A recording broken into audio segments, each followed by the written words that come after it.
Hi guys, Ross here. Just Ross. Not really. Sometimes just me. Um, the last week, well, I'm gonna, well, the last week has been really intense. Last 2 weeks have been really wicked. I've been learning a lot. Been good that way. Also, I realised that like, well, I got a meditational itch. Whenever I'm meditating, I start really getting into that silence. I get an itch all over my body. It's only when I meditate, nothing else. This is when I meditate. And so if anyone's got any tips on what this is or how to counteract it, like there are times where I can unfocus and I can get into the silence, but that itch just keeps getting worse. So like last night, I wasn't really even in my silence. I was more attached, more focused, and this itch, like, I was sitting there cross-legged and everything, and like that itch was just phenomenal. Like, it was the worst so far.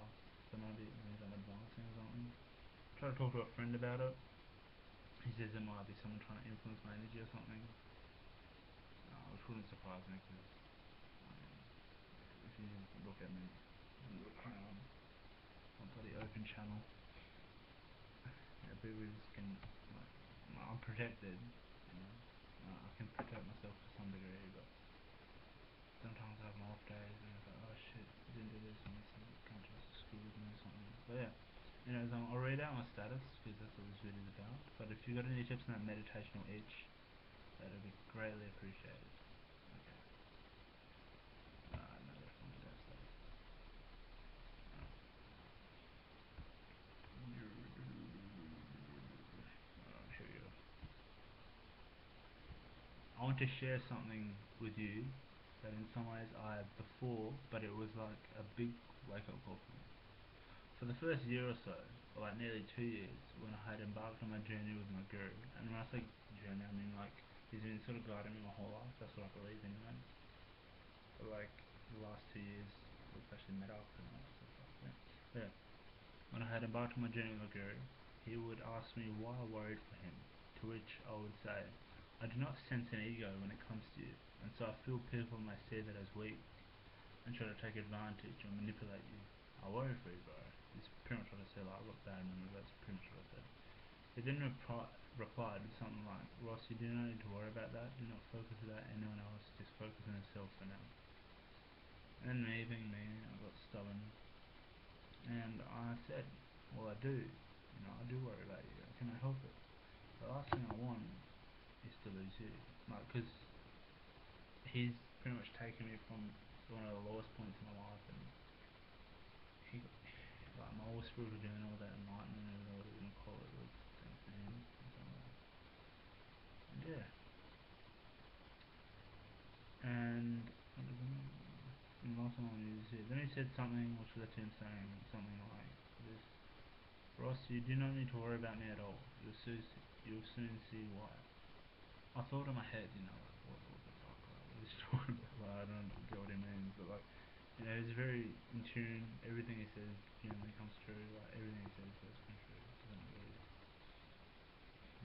And when I say to some degree, I mean it actually manifests. Especially when I'm staying true to myself and whatnot.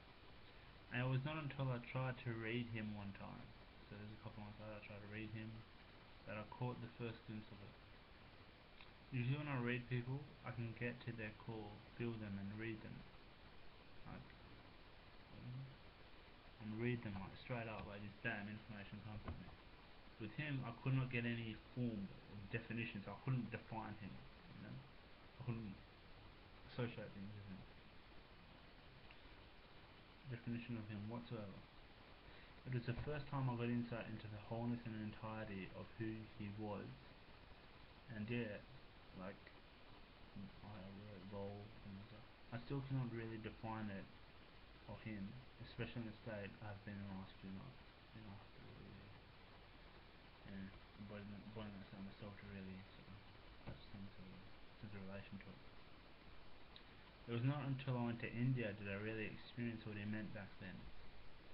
basically I'd been in a meditative state in my waking state, so like a meditative trance, in my waking state. I was always in a constant state of meditation for quite some time. Even back before I left to India, my mates would think I was either on something, like that. Like sometimes I'd ask if I was drunk or high, because you're walking around, you're relaxed with the energy and whatnot. But yeah, or just say that they can tell something's going on with me. So like they feel like the meditation was like going well. They could see that I was in a meditative state, whatnot. But it was not until I brought focus to the unfocused state. So I was unfocusing all this stuff. Generally, I just kept on focusing, getting into the meditative state, going more out here. But it was not until I brought focus to the unfocused state, and I actually literally did that in meditation. I literally brought a sense of focus whilst I was unfocusing, and that really got it going. But I really got what he meant. When I really embodied the whole silence thing, did I experience it? My thoughts subsided, and yes, you can think if you choose to, but as the thoughts subsided, I opened myself up to more dimensions in life. I'd astral project every night, sometimes go into higher dimensions.